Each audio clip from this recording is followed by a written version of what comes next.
Hi friends, ನಮ್ಮ ಸುತ್ತಮುತ್ತಲೇ ಇರುವ ಪರಿಸರದಲ್ಲಿ ನೋಡಿಕೊಂಡ್ರೆ ಎಷ್ಟೋ ರೀತಿಯ ಗಿಡ ಮರ ಬಳ್ಳಿಗಳು ಕಾಣಿಸ್ತವೆ. ಅವುಗಳಲ್ಲಿ ಒಳ್ಳೆ ಗುಣಗಳುಳ್ಳವು ಇರ್ತವೆ, ಹಾಗೆ ಕೆಲಸಕ್ಕೆ ಬಾರದ ಮರಗಳು ಸಹ ಇರ್ತವೆ. ಕೆಲಸಕ್ಕೆ ಬಾರದ ಮರಗಳನ್ನ ನೋಡಿ ಕಿತ್ತಿ ಬಿಸಾಡ್ತಾರೆ. ಆದ್ರೆ ನಿಮ್ಗೆ ಗೊತ್ತಾ, ಕೆಲಸಕ್ಕೆ ಬರೋದಿಲ್ವೆಂದು ಕಿತ್ತಿ ಬಿಸಾಡುವ ಕಸ ಕಡ್ಡಿಗಳ ರೂಪದಲ್ಲಿರುವ ಮರಗಳಲ್ಲೂ ಕೂಡ ಎಷ್ಟೋ ಪ್ರಯೋಜನಗಳು ಇದ್ದಾವೆ. ಇವುಗಳ ಪ್ರಯೋಜನಗಳ ಬಗ್ಗೆ ನಿಮ್ಗೆ ಗೊತ್ತಾದ್ರೆ ಅವುಗಳನ್ನ ಕಿತ್ತಿ ಬಿಸಾಡುವುದರ ಬದಲಾಗಿ ನಿಮ್ಮ ಮನೆಗಳಲ್ಲಿ ಬೆಳೆಸ್ತೀರಾ. ಹಾಗಾದ್ರೆ ಬನ್ನಿ, ಈ ವಿಡಿಯೋದಲ್ಲಿ ನಮ್ಮ ಸುತ್ತಮುತ್ತಲು ಪರಿಸರದಲ್ಲಿ ಬೆಳೆಯುವ ಕೆಲಸಕ್ಕೆ ಬರೋದಿಲ್ವೆಂದು ಬಯಸುವ ಔಷಧಿ ಗುಣಗಳನ್ನು ಹೊಂದಿರುವಂತಹ ಮರಗಳ ಬಗ್ಗೆ ನೋಡೋಣ. ಈ ವಿಡಿಯೋ ತುಂಬಾ ಇಂಟ್ರೆಸ್ಟಿಂಗ್ ಆಗಿರುತ್ತೆ. ಈ ವಿಡಿಯೋವನ್ನ ಕೊನೆ ತನಕ ನೋಡಿ, ಹಾಗೆ ಇಷ್ಟವಾದ್ರೆ ಒಂದು ಲೈಕ್ ಮಾಡಿ ಸಾಕು. ಉತ್ತರಾಣಿ, ಇದನ್ನ ಉತ್ತರಾಣಿ ಕಡ್ಡಿ ಎಂದು ಸಹ ಕರೀತಾರೆ. ಇದು ನಮ್ಮ ಸುತ್ತಮುತ್ತಲ ಇರುವ ಪರಿಸರದಲ್ಲಿ ರೋಡ್ ಪಕ್ಕದಲ್ಲಿ ಹೊಲಗಳಲ್ಲಿ ಬೆಳೆಯುತ್ತೆ. ಇದರ ಎಲೆಗಳು ಸಣ್ಣದಾಗಿ ರಫ್ ಆಗಿರ್ತವೆ. ಇದರ ಬೀಜಗಳು ಮುಳ್ಳಿನಿಂದ ಕೂಡಿದ ಗೊಂಚಲಿನ ರೀತಿಯಲ್ಲಿ ಇರುತ್ತೆ. ಅವು ನಮ್ಮ ಬಟ್ಟೆಗಳಿಗೂ ಕೂಡ ಅಂಟಿಕೊಳ್ತವೆ. ಇದರ ಬೇರು, ಎಲೆ, ಬೀಜ ಎಲ್ಲವೂ ಔಷಧಿ ಗುಣಗಳನ್ನು ಹೊಂದಿದೆ. ಈ ಮರದ ಪ್ರಯೋಜನಗಳ ಬಗ್ಗೆ ನೋಡಿಕೊಂಡ್ರೆ, ದಂತ ಸಮಸ್ಯೆ, ಹಲ್ಲು ನೋವು, ರಕ್ತಸ್ರಾವ ಇದ್ರೆ ಇದರ ಎಲೆಗಳನ್ನ ಸ್ವಲ್ಪ ಸಮಯ ಬಾಯಲ್ಲಿ ಇಟ್ಕೊಂಡ್ರೆ ನೋವು ಕಡಿಮೆ ಮಾಡುವಲ್ಲಿ ಸಹಾಯವಾಗುತ್ತೆ. ಇದರ ಬೀಜಗಳನ್ನ ಟೂತ್ ಪೌಡರ್ ರೀತಿಯಲ್ಲೂ ಬಳಸ್ತಾರೆ. ಮೂತ್ರ ವಿಸರ್ಜನೆ ಸಮಸ್ಯೆ, ಕಿಡ್ನಿಯಲ್ಲಿ ಕಲ್ಲುಗಳಿದ್ರೆ ಇದರ ಬೇರುಗಳನ್ನ ಬಿಸಿಲಿನಲ್ಲಿ ಒಣಗಿಸಿ ಪುಡಿ ಮಾಡಿ ನೀರಿನಲ್ಲಿ ಬೆರೆಸಿಕೊಂಡು ಕುಡಿದ್ರೆ ಕಿಡ್ನಿಯಲ್ಲಿರುವ ಕಲ್ಲುಗಳು ಕರಗುತ್ತವೆ. ಜ್ವರ, ಕೆಮ್ಮು, ಆಸ್ತಮ ಸಮಸ್ಯೆಗಳಿಗೆ ಇದರ ಎಲೆಗಳನ್ನ ನೀರಿನಲ್ಲಿ ಕುದಿಸಿ ಕಷಾಯದ ರೀತಿಯಲ್ಲಿ ಕುಡಿದ್ರೆ ಕಡಿಮೆ ಆಗುತ್ತೆ. ಹಾವು ಕಚ್ಚಿದಾಗ ಇದರ ಬೇರುಗಳನ್ನ ಆ ಗಾಯದ ಮೇಲೆ ಹಚ್ತಾರೆ, ಹಾಗೆ ಕುಡಿಯುತ್ತಾರೆ. ಇದು ಆಂಟಿ ಬ್ಯಾಕ್ಟೀರಿಯಲ್, ಆಂಟಿ ಇನ್ಫ್ಲಮೇಟರಿ ಗುಣಗಳನ್ನು ಹೊಂದಿರುತ್ತೆ. ಅಂದ್ರೆ ಇದು ಬ್ಯಾಕ್ಟೀರಿಯಾಗಳನ್ನ ಸಾಯಿಸಬಲ್ಲದು, ಹಾಗೆ ಬಾವು ಕಡಿಮೆ ಮಾಡುತ್ತೆ. ಇದರ ಬೇರುಗಳನ್ನ ಒಣಗಿಸಿ ಪುಡಿ ಮಾಡಿ 1 ಅಥವಾ 2 ಗ್ರಾಮ್ಸ್ ನಷ್ಟು ನೀರಿನಲ್ಲಿ ಬೆರೆಸಿಕೊಂಡು ದಿನಾಲು ಕುಡಿಯಬಹುದು. ಇದರ ಎಲೆಗಳನ್ನ 10 ರಿಂದ 15 ಗ್ರಾಮ್ಸ್ ನಷ್ಟು ತೆಗೆದುಕೊಂಡು ನೀರಿನಲ್ಲಿ ಕುದಿಸಿ ಕಷಾಯದ ರೀತಿಯಲ್ಲಿ ತೆಗೆದುಕೊಳ್ಳಬಹುದು.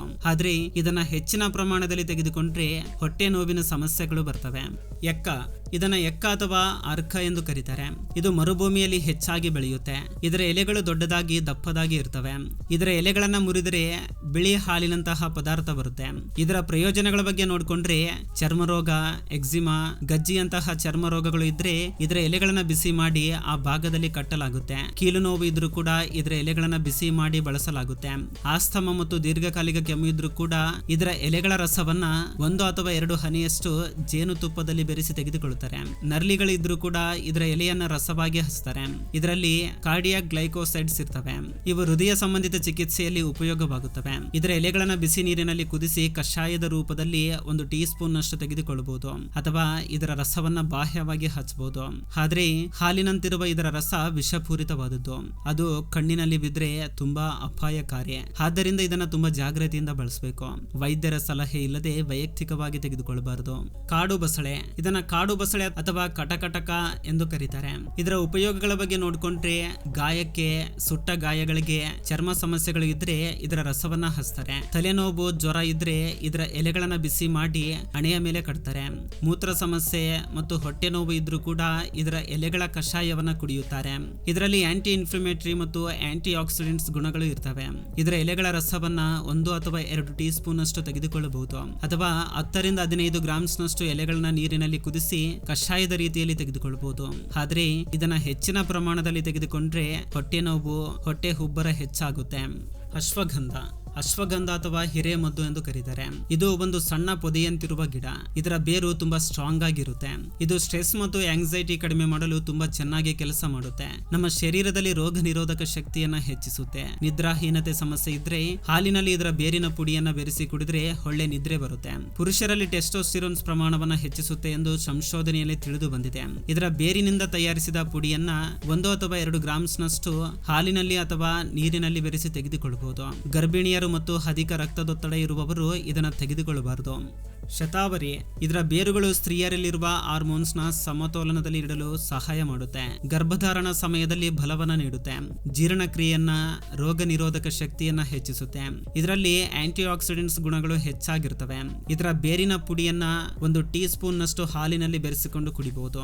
ಆದ್ರೆ ಅಲರ್ಜಿ ಇರುವವರು ಇದನ್ನ ತುಂಬಾ ಜಾಗೃತಿಯಿಂದ ಬಳಸಬೇಕು. ನೀರು ಬ್ರಹ್ಮಿ ಅಥವಾ ಬ್ರಹ್ಮೆ, ಇದು ಹೆಚ್ಚು ತೇವಾಂಶ ಇರುವ ಸ್ಥಳಗಳಲ್ಲಿ ಬೆಳೆಯುವ ಬಳ್ಳಿ.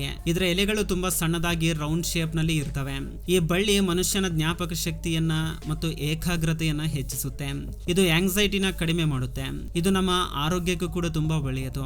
ಇದು ನಮ್ಮ ಕೂದಲಿಗೂ ಕೂಡ ತುಂಬಾ ಒಳ್ಳೆಯದು. ಇದರ ಎಲೆಗಳ ರಸವನ್ನ 1 ಅಥವಾ 2 ಟೀ ಸ್ಪೂನ್ ನಷ್ಟು ಜೇನುತುಪ್ಪದಲ್ಲಿ ಅಥವಾ ಹಾಲಿನಲ್ಲಿ ಬೆರೆಸಿ ತೆಗೆದುಕೊಳ್ಳಬಹುದು. ಇದನ್ನ ಹೆಚ್ಚಿನ ಪ್ರಮಾಣದಲ್ಲಿ ತೆಗೆದುಕೊಂಡ್ರೆ ಹೊಟ್ಟೆ ನೋವಿನ ಸಮಸ್ಯೆಗಳು ಬರುವುದು ಸಹಜನೇ.